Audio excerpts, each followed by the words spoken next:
Hi everybody, this is a game that I played at my local club in a competition recently. I got the black pieces and it's by no means a classic, but it's got a couple of interesting positions. So we'll take a look at this. The game opened d4 and I applied d5, which is rare for me. I normally play knight f6, but I'm trying to vary the openings a little bit. c4, c6, pawns taken, knight's out, bishop f4, and then I played knight to c6 here, and then e3 was played.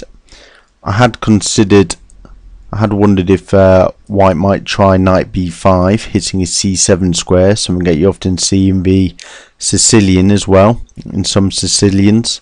But in this position, all black has to do to defend that square is queen check, and the knight has to go back again. So we'll get e3, and now I'll play a6 just to keep the knight off that square. Because now if the knight was to come to b5, it's protected by this bishop, so the queen check could be met by queen to d2. So I play a6, my opponent puts his bishop on a d3 square. And then I played g6 here. Now my opponent questioned this move, didn't think it was a very good place to put my bishop, and I'd have to agree.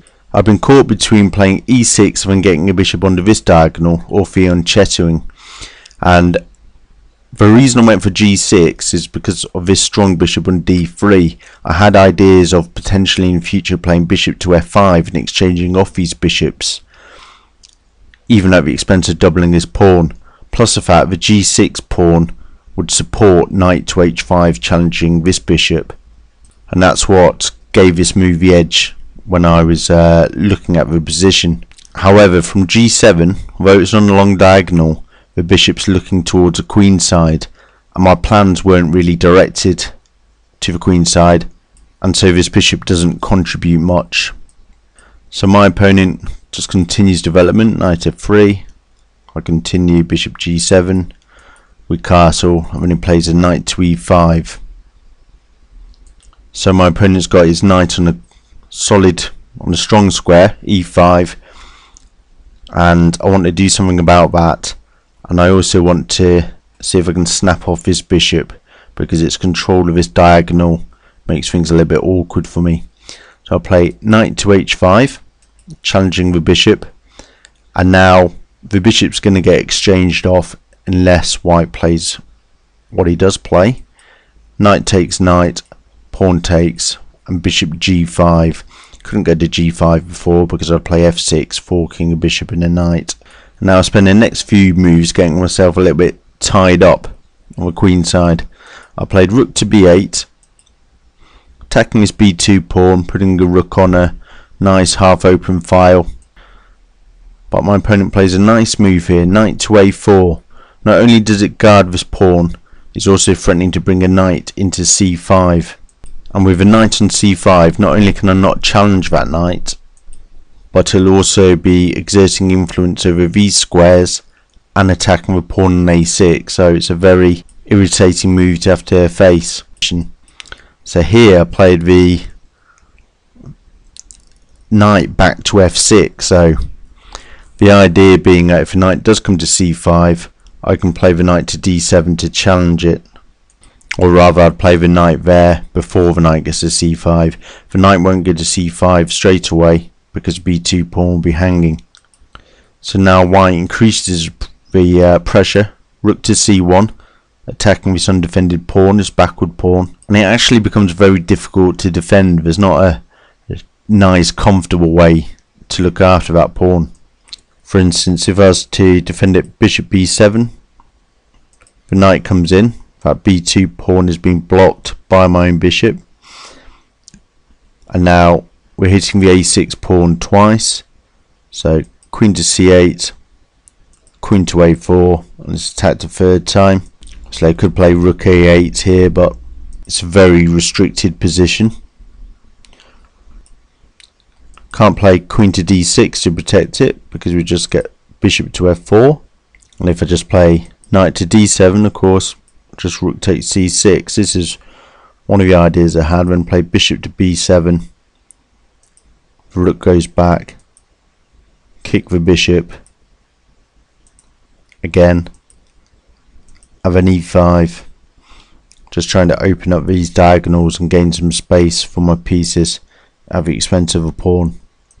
But I decided to go for something completely different. I played knight to e4, attacking the bishop on g5. Then we get bishop takes, pawn takes. My opponent played a good move. Bishop to f4, just getting that move in whilst he can. Attacking the rook on b8. So I'm moving my rook to b5, which is probably the most active square for it. Certainly don't want it going back to a8. And we've got a nice open 5th rank. Here my opponent plays b3 with the idea of it freezes queen up because it no longer has to defend this knight, and there's not going to be any dangers of rook takes b2 if the knight decides to move as well. So from that point of view, it's a good solid move, but it's a slight waste of time as that move wasn't needed as yet. And here I start to open things up with e5. Now, because of my weak pawns on A and C, isolated pawns, I certainly didn't want to go into an endgame here or to exchange of queens, which is why I had to make sure there was the following intermediate moves. So we get pawn takes, e5, and then rook d5. So we don't get the exchange of queens, queen to c2. And now I recapture. I actually thought in this situation that queen e4, queen takes e4 here would be stronger. The e4 pawn much more potential than this c6 pawn, and by taking the e4 pawn now, white can hope to take the c6 pawn at some later date. So, but we had bishop takes e5, and the rook takes. And then now white captures the c6 pawn. Now at this point I'm a pawn down and it looks quite easy to play for white, so I knew I needed to create some kind of counter play straight away, and I played queen to h4 with the not very subtle idea of playing a rook behind it on h5 and attacking the h2 pawn. And if you try to defend with h3, then we just get bishop sacrifice there to blast open the h-file. A stronger move actually was queen to g5, just with the idea of bishop to h3. But from what looked like a fairly boring position a couple of moves ago, this game actually ends in two or three more moves. So my opponent finds the, let's get the queen back on h4. So I've got the idea of rook to h5. My opponent finds the best defense. Rook to c5. Obviously we just exchange rooks now if rook to h5. And again I tried to mix it up a little bit, and I played a move that loses if you find a best defense, but it does create a few complications and there are a few pitfalls for white to fall into, so I thought practically it was a good chance. Bishop to h3. Now the idea here is just to play the queen to g4, threatening checkmate, and if he plays g3, queen to f3, and then it'll be checkmate the next move. The other idea is if a pawn takes a bishop, the queen takes a pawn, and if he was to take my rook, then I would just play queen to g4, check, king goes to h1, queen f3, check, and it's perpetual. However, I'd overlooked something, and my opponent fought for a long time on this move, but then he came up with rook takes rook. So now my rook and the pawn down, not a good situation, and it's at this point that I realised that if I play queen to g4, we just get queen takes pawn because it's defending g2. And the reason I overlooked this is because in this position the queen can't take the pawn.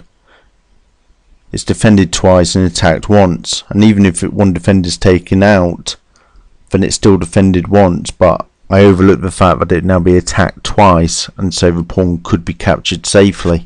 So here we are, rook down, and things are looking a little bit, well, it's a sorry state of affairs, let's say.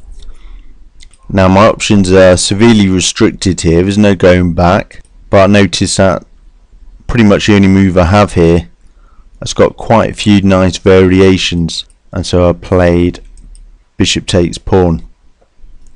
And then here my opponent fought for what seemed like forever, maybe only 10 or 15 minutes, and we agreed a draw. Now white can obviously force a draw if he wants to. King takes bishop, and the best I've got is perpetual check, queen to g4, king to h1, queen f3, and back to g4. Now there is a defense for white here, because again I have a threat of queen to g4. If we just play some random move, I'll play queen to g4 with a threat of say bishop f3 or bishop h3 and queen to g2 checkmate. But it's not easy to find, and I'll just show you a few variations.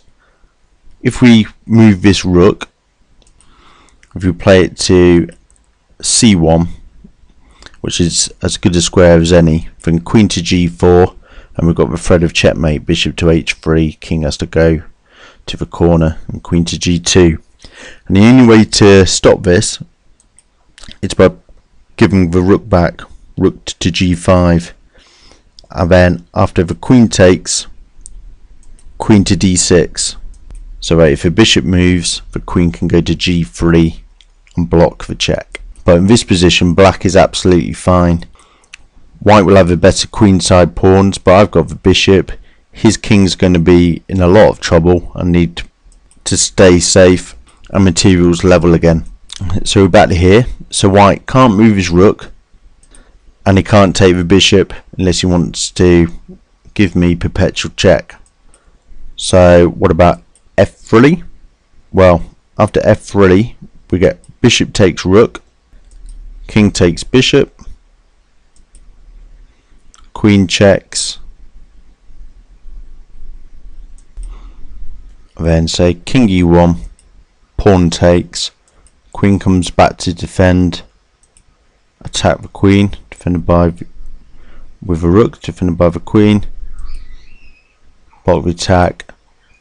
And then along these diagonals and the possible second rank, black again has got perpetual check, because if white tries to block an f2, we just get queen to b4 check.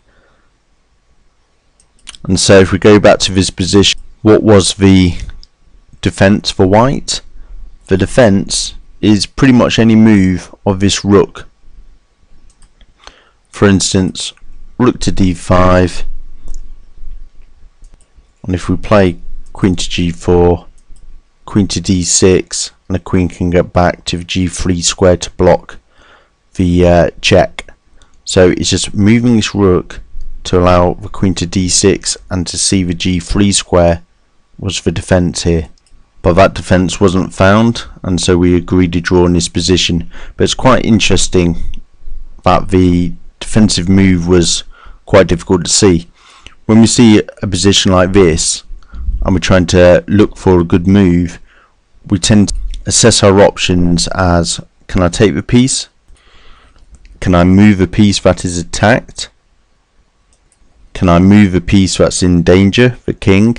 And if I can't move the king, can I make space for it so that I can move on the next move? Whereas the line of thinking I would have found a move would be, what is the threat, which is queen to g4? What would I have to do to prevent that? Place a piece in between the queen and the king, and then we could see the idea of a queen on g3 via d6, and I would have to move a rook to do that. So we'd move a rook, play the queen to d6, and I would have defended it. So there we go. Hope you found something of interest from this game, and thanks for watching.